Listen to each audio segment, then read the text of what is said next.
Hello प्यारे बच्चों, स्वागत है आप सभी का। और इस वीडियो में देखने वाले हैं राजनीति विज्ञान का सेकंड लेसन सत्ता में साझेदारी की कार्यपालिका। ठीक है। इसके जितने भी महत्वपूर्ण प्रश्न होंगे उन सभी प्रश्नों को करेंगे। आप सभी को एक पीडीएफ फ्री है हमारे चैनल पे। टेलीग्राम चैनल ज्वाइन करके वहां से इस पीडीएफ को डाउनलोड कर सकते हैं। यहाँ पर आंसर भी दिया गया, अच्छे तरीके से इसको एक्सप्लेन करके पढ़ भी सकते हैं। 40 में 40 ऑब्जेक्टिव प्रश्न यही से क्लियर हो जाएंगे। हम लोग डेली सोशल साइंस का अच्छे तरीके से प्रैक्टिस करते हैं। भारत में राष्ट्रीय स्तर पर पंचायती राज का गठन कब हुआ? यहाँ पर 4 ऑप्शन दिया गया है और ये मोस्ट इंपोर्टेंट प्रश्न है और एग्जाम में बार बार रिपीटेड हुआ है। ऑप्शन है 1959, 1969, 1989, 1979। आप सभी इसका जवाब दे रहे हैं क्या? 1959 ईस्वी में। सभी को पता है 2 अक्टूबर कब?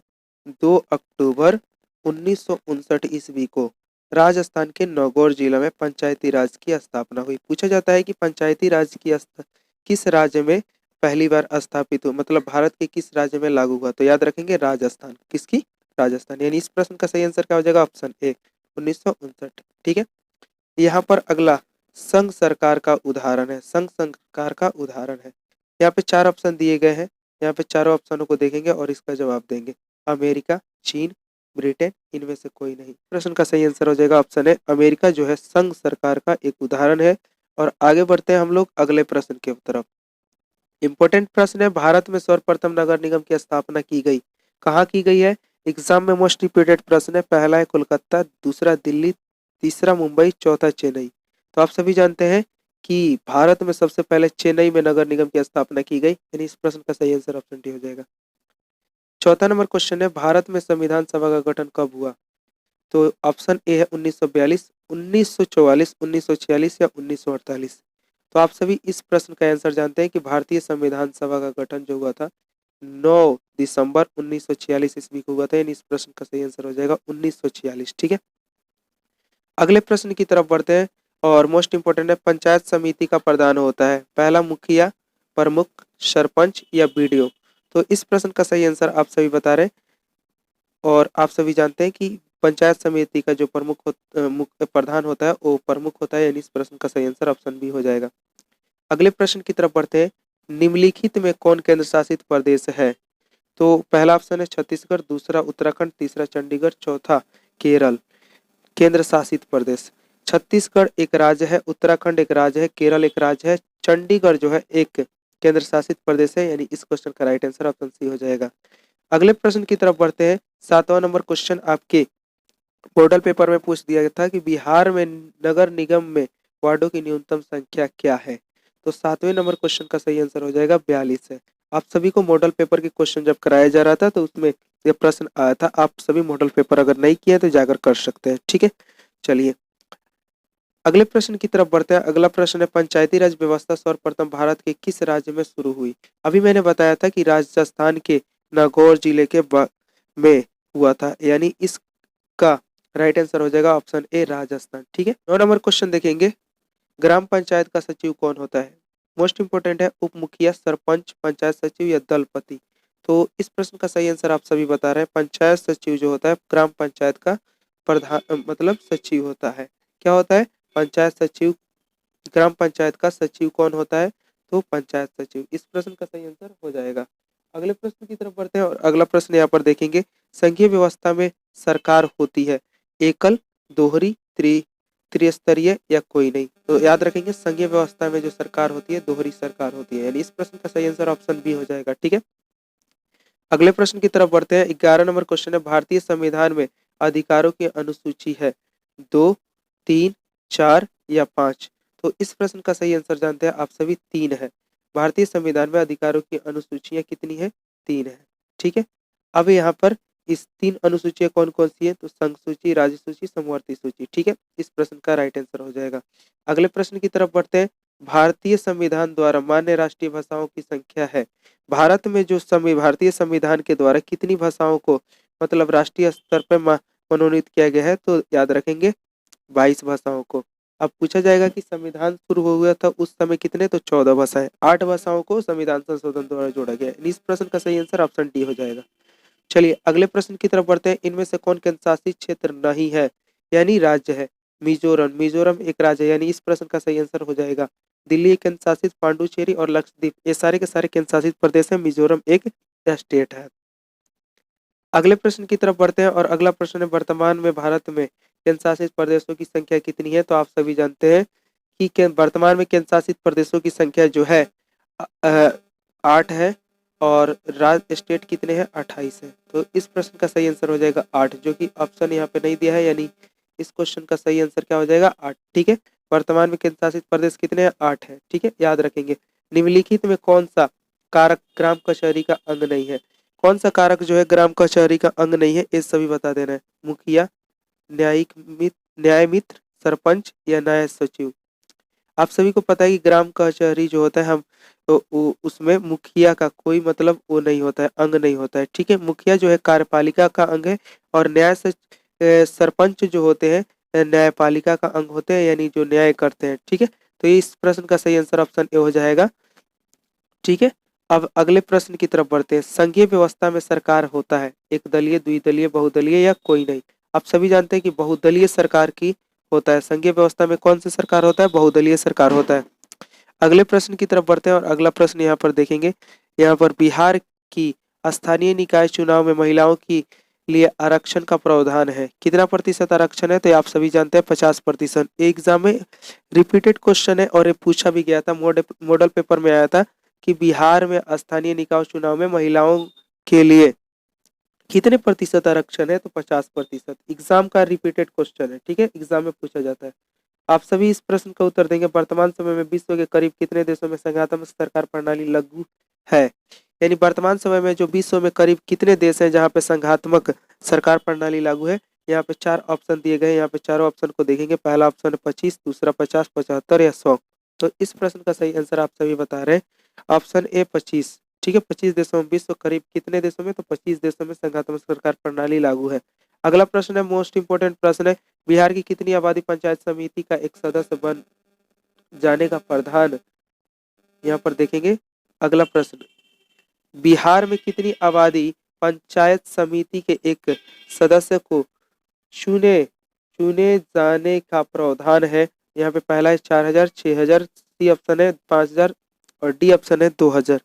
तो आप सभी इस प्रश्न का सही आंसर बता रहे हैं ऑप्शन सी 5000। ठीक है, 5000 आबादी पर पंचायत समिति में एक सदस्य को चुने जाने का प्रावधान है, यानी इस क्वेश्चन का राइट आंसर ऑप्शन सी हो जाएगा। अगले प्रश्न की तरफ बढ़ते हैं। अगले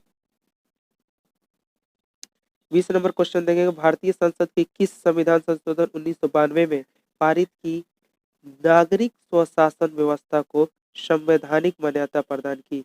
आप सभी जानते हैं 74वां संविधान संशोधन हुआ जिसमें नागरिक स्वशासन व्यवस्था को लागू किया गया, यानी इस प्रश्न का सही आंसर ऑप्शन डी हो जाएगा। ठीक है, अगले प्रश्न की तरफ बढ़ते हैं और अगला प्रश्न क्या होगा यहाँ पर देखेंगे। भारतीय स्वतंत्रता अधिनियम 1947 के तहत भारत में उस समय कितनी देशी रियासतें थी। यहाँ पे मोस्ट इंपोर्टेंट प्रश्न है, एग्जाम में पूछा जा सकता है कि भारतीय स्वतंत्रता अधिनियम 1947 में के तहत भारत में उस समय कितनी देशी रियासतें थी। तो इस प्रश्न का सही आंसर हो जाएगा 563 रियासतें थी, जो कि इस क्वेश्चन का सही आंसर है। ये 50 इंपोर्टेंट प्रश्न है जो कि आपके एग्जाम के लिए महत्वपूर्ण है। यहाँ पे देखिए 22 नंबर क्वेश्चन देखेंगे, पंचायती राज प्रणाली की विविध शुरुआत बलवंत राय मेहता समिति के अनुसंधान पर 2 अक्टूबर 1959 ईस्वी में राजस्थान के किस जिले में हुआ था। तो मैंने पहले ही क्वेश्चन में बताया था कि नागौर जिले में हुआ था, और आप सभी को इस क्वेश्चन का सही आंसर हो जाएगा ऑप्शन ए नागौर जिले में, यानी 22 नंबर क्वेश्चन का आंसर आप सभी दे रहे हैं नागौर जिले में। ठीक है, नेक्स्ट प्रश्न की तरफ बढ़ते हैं। नेक्स्ट प्रश्न क्या है,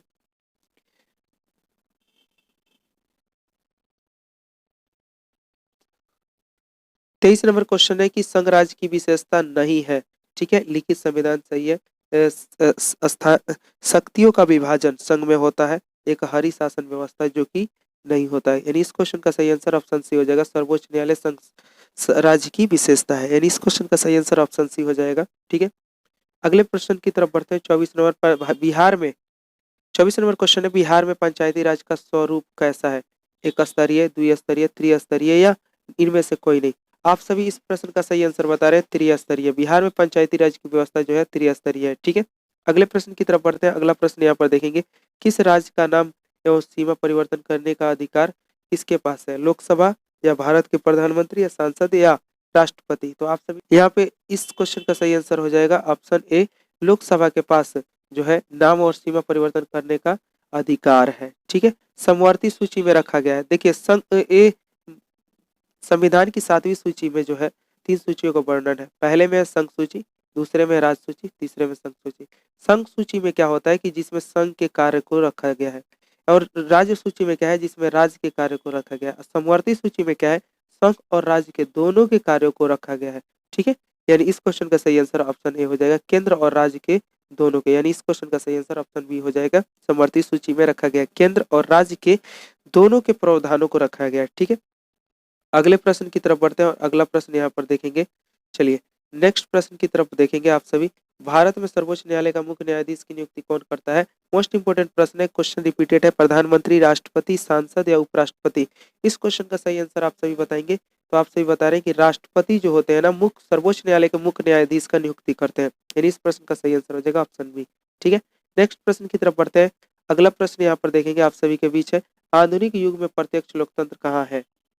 आधुनिक युग में प्रत्यक्ष लोकतंत्र का है, फ्रांस में है, ब्रिटेन में है, स्विट्जरलैंड में है या भारत में? आप सभी इसका आंसर टाइप करेंगे तो इस प्रश्न का सही आंसर हो जाएगा स्विट्जरलैंड में जो है आधुनिक युग में प्रत्यक्ष लोकतंत्र है। ठीक है, अगले प्रश्न की तरफ बढ़ते हैं। अगला प्रश्न है, भारतीय संघीय संघ में किस राज्य की विशेषता राज्य को दर्जा प्राप्त है?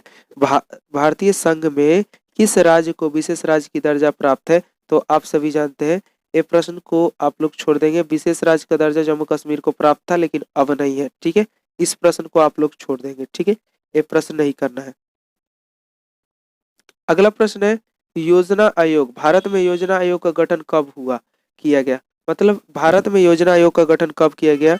मोस्ट इंपोर्टेंट प्रश्न है, एग्जाम में पूछा जा सकता है। तो 30 नंबर प्रश्न का आंसर आप सभी बताएंगे। 15 मार्च 1950 ईस्वी को भारत में योजना आयोग का गठन किया गया था। ठीक है, 31 नंबर क्वेश्चन की तरफ बढ़ते हैं। 31 नंबर है, न्याय मित्र निम्नलिखित में से किस संस्था का सेवक है? आप सभी को बताया गया था कि ग्राम कचहरी में न्यायिक मित्र, सरपंच और न्याय सचिव होते हैं। यानी इस क्वेश्चन का सही आंसर ऑप्शन ए हो जाएगा, ग्राम कचहरी। यानी 31 नंबर क्वेश्चन का सही आंसर ऑप्शन ए हो जाएगा। ठीक है, अगले प्रश्न की तरफ बढ़ते हैं। भारतीय शासन प्रणाली संघात्मक है या एकात्मक है, अर्धसात्मक है, न तो संघात्मक न तो एकात्मक है? 32 नंबर क्वेश्चन का सही आंसर आप सभी बताते हैं कि भारतीय शासन प्रणाली जो है संघात्मक है। यानी इस क्वेश्चन का सही आंसर ऑप्शन ए हो जाएगा। अगले प्रश्न की तरफ बढ़ते हैं। निम्नलिखित में कौन सा पंचायती राज के त्रिस्तरीय संरचना में भाग नहीं है? ग्राम पंचायत, पंचायत समिति या जिला परिषद या राज्य परिषद? ध्यान से क्वेश्चन को देखेंगे। निम्नलिखित में कौन सा पंचायती राज के त्रिस्तरीय संरचना में भाग नहीं है? तो आप सभी इस क्वेश्चन का सही आंसर बता रहे हैं, जल्दी से बताएंगे। 33 नंबर क्वेश्चन का सही आंसर बताएंगे। तो आप सभी जानते हैं राज्य परिषद जो होता है पंचायती राज का अंग, मतलब त्रिस्तरीय संरचना नहीं है। पहला है ग्राम पंचायत, दूसरा है पंचायत समिति, तीसरा है क्या, त्रिस्तरीय में जिला परिषद। ठीक है, आप लोग अगले प्रश्न की तरफ बढ़ते हैं। 1953 ईस्वी में गठित पुनः राज्य गठन आयोग के अध्यक्ष कौन थे? ये भी क्वेश्चन पूछा जाता है कि राज्य पुनर्गठन आयोग कब गठित किया गया था, कब? तो मतलब एक प्रश्न पूछा हुआ गया है मॉडल पेपर में। आप सभी मॉडल पेपर नहीं किए हैं तो जाकर कर लेंगे। ठीक है, इस वीडियो के में मिल जाएगा बिहार का जो 2024 का ऑफिशियल मॉडल पेपर जारी किया गया था। तो इस प्रश्न का सही आंसर आप सब देखेंगे, डॉक्टर जाकिर हुसैन है या जयप्रकाश नारायण है या फजल अली है या डॉक्टर सर्वपल्ली राधाकृष्ण है? तो 34 नंबर प्रश्न का सही आंसर आप सभी बता रहे हैं कि फजल अली जो थे राज्य पुनर्गठन आयोग के अध्यक्ष थे। यानी इस क्वेश्चन का सही आंसर ऑप्शन ए हो जाएगा। अगले प्रश्न की तरफ बढ़ते हैं। 35 नंबर क्वेश्चन है, नगर निगम के निर्वाचन प्रधान को कहा जाता है, क्या कहा जाता है? निगम अध्यक्ष, महापौर या जिला अध्यक्ष या मुख्यमंत्री? तो 35 नंबर क्वेश्चन का सही आंसर हो जाएगा महापौर कहा जाता है। किसको? नगर निगम के निर्वाचन प्रधान को महापौर कहा जाता है। ठीक है, अगले प्रश्न की तरफ बढ़ते हैं। यहाँ पर 36 नंबर क्वेश्चन है, बिहार में पंचायती राज संस्थाएं होती है एक स्तरीय, द्विस्तरीय, त्रिस्तरीय, इनमें सभी? आप सभी बताएंगे, जल्दी से इस क्वेश्चन का आंसर देंगे। तो आप सभी जानते हैं बिहार में पंचायती राज व्यवस्था जो है त्रिस्तरीय है। अभी हम लोगों ने थोड़ी देर पहले यहाँ पर देखा था कौन त्रिस्तरीय व्यवस्था, यानी पहला ग्राम पंचायत, ग्राम पंचायत समिति, ग्राम पंचायत, पंचायत समिति, जिला परिषद। यानी ये तीनों जो होता है वो क्या होता है? आप सभी यहाँ पर पढ़े, बिहार में पंचायती राज संस्थाएं होती है, पंचायती राज संस्थाओं को त्रिस्तरीय बांटा गया है। किस तरीके से? तो ग्राम पंचायत और यहाँ पर जिला परिषद और एक पंचायत समिति। ठीक है, अगले प्रश्न की तरफ बढ़ते हैं। 37 नंबर क्वेश्चन है, मोस्ट इंपोर्टेंट प्रश्न है, यहाँ पर देखेंगे।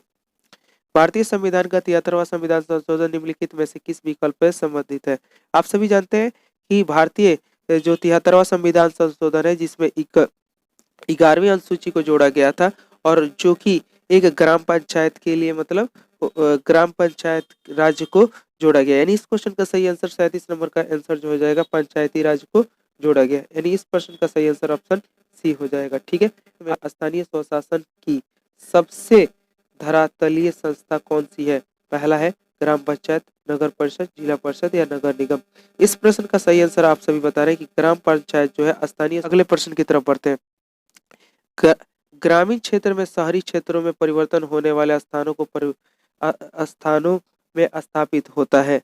ग्रामीण क्षेत्र से शहरी क्षेत्र में परिवर्तित होने वाले स्थानों में स्थापित होता है नगर परिषद या नगर पंचायत, जिला परिषद या इनमें से कोई नहीं। तो 39 नंबर प्रश्न का सही आंसर दे रहे हैं, नगर पंचायत का व्यवस्था किया जाता है। इस क्वेश्चन का सही आंसर ऑप्शन बी हो जाएगा।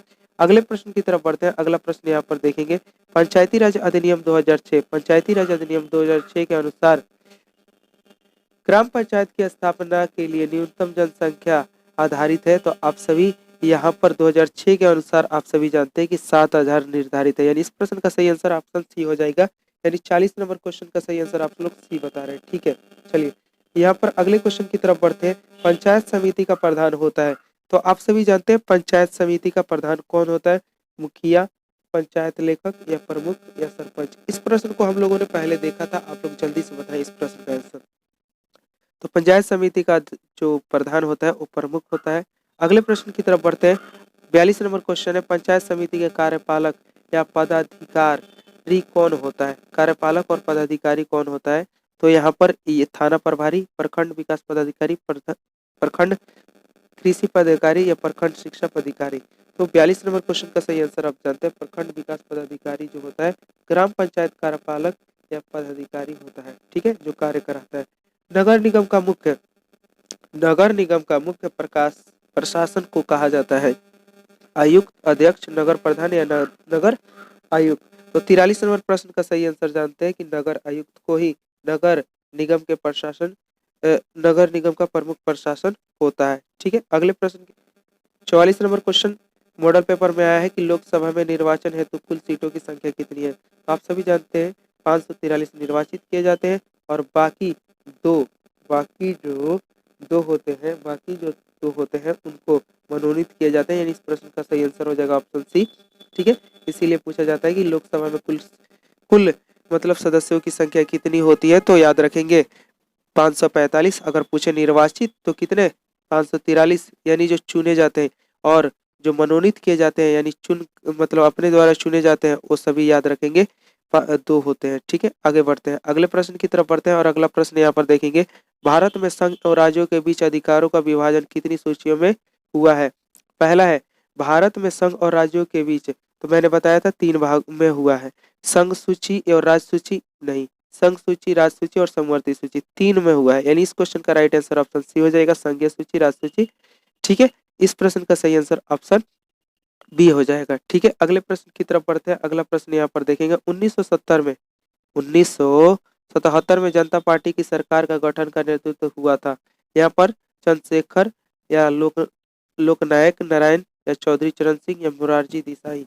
आप सभी 1977 की जनता पार्टी की सरकार का गठन का नेतृत्व किसने किया था? इसका उत्तर बताएंगे जल्दी से। तो आप सभी जानते हैं मोरारजी देसाई के द्वारा ही 1977 में जनता पार्टी का मतलब गठन किया गया था। कभी कभी पूछा जाता है कि 1977 में किस पार्टी का गठन किया गया था? तो याद रखेंगे जनता पार्टी का। ठीक है, और उसके अध्यक्ष नेतृत्व कौन किया था? तो मोरारजी देसाई। अगले प्रश्न की तरफ बढ़ते हैं। अगला प्रश्न यहाँ पर देखेंगे 47 नंबर, भारतीय राष्ट्रीय कांग्रेस का चुनाव चिन्ह क्या है? आप बच्चा जानता है, साइकिल है, हंसुआ हथौड़ी है या हाथ का पंजा है या कमल है? तो आप सभी जानते हैं हाथ का पंजा जो है भारतीय जनता पार्टी कांग्रेस पार्टी का है, कमल भारतीय जनता पार्टी का है, साइकिल जो है सपा पार्टी का है और हंसुआ वाली आप सभी बताएंगे किसका है कमेंट बॉक्स में। ठीक है, Bahujan Samaj party 48 number, Bahujan Samaj party के संस्थापक कौन है? ये मोस्ट इंपोर्टेंट प्रश्न है। बी आर अम्बेडकर, ज्योति फुले, काशीराम या जेवी पारियार पेरियार, जेवी पेरियार। 48 नंबर क्वेश्चन का सही आंसर आप सभी देंगे। तो 48 क्वेश्चन का सही आंसर हो जाएगा काशीराम जो है बहुजन समाज पार्टी के संस्थापक है। ये मोस्ट इंपोर्टेंट प्रश्न है, एग्जाम में नहीं मॉडल पेपर में पूछा हुआ है। ठीक है, आप सभी बताएंगे। 49 नंबर, पहली बार भारत में केंद्र और गैर कांग्रेसी सरकार कब बनी? पहला ऑप्शन है 1977, दूसरा है 1984, तीसरा है 1989, 2004। भारत पहली बार भारत में केंद्र में गैर कांग्रेसी सरकार कब बनी है? तो आप सभी जानते हैं मोरारजी देसाई के समय 1977 में। यानी इस प्रश्न का सही आंसर ऑप्शन ए हो जाएगा। 1970 में जनता पार्टी के द्वारा जो था, यानी इस 1977 में नियुक्त किए गए थे, तो अध्यक्ष नियुक्त किए गए थे। तो इस क्वेश्चन का सही आंसर ऑप्शन ए हो जाएगा। लास्ट क्वेश्चन, और इस क्वेश्चन के बाद हम लोग कल चर्चा करेंगे भारतीय जनता पार्टी का मुख्य प्रेरक सिद्धांत। मुख्य प्रेरक सिद्धांत क्या है? क्रांतिकारी लोकतंत्र, बहुजन समाज, या आधुनिकता, या सांस्कृतिक राष्ट्रवाद? तो इस प्रश्न का सही आंसर आप सभी जानते हैं कि सांस्कृतिक राष्ट्रवाद जो है भारतीय जनता पार्टी का मुख्य प्रेरक सिद्धांत है। ठीक है, तो इस प्रश्न का सही आंसर ऑप्शन ए होगा। हम लोगों ने 50 मोस्ट इंपोर्टेंट प्रश्नों को कर लिया। अगर आप इस वीडियो का पीडीएफ चाहते हैं तो आप टेलीग्राम जल्दी से ज्वाइन करके वहां से पीडीएफ ले सकते हैं। आप सभी को बता दें कि अगर चैनल पे नया है तो चैनल को सब्सक्राइब करें, ज़्यादा से ज़्यादा दोस्तों में शेयर करना ना भूलें। चलिए मिलते हैं नेक्स्ट वीडियो में, धन्यवाद।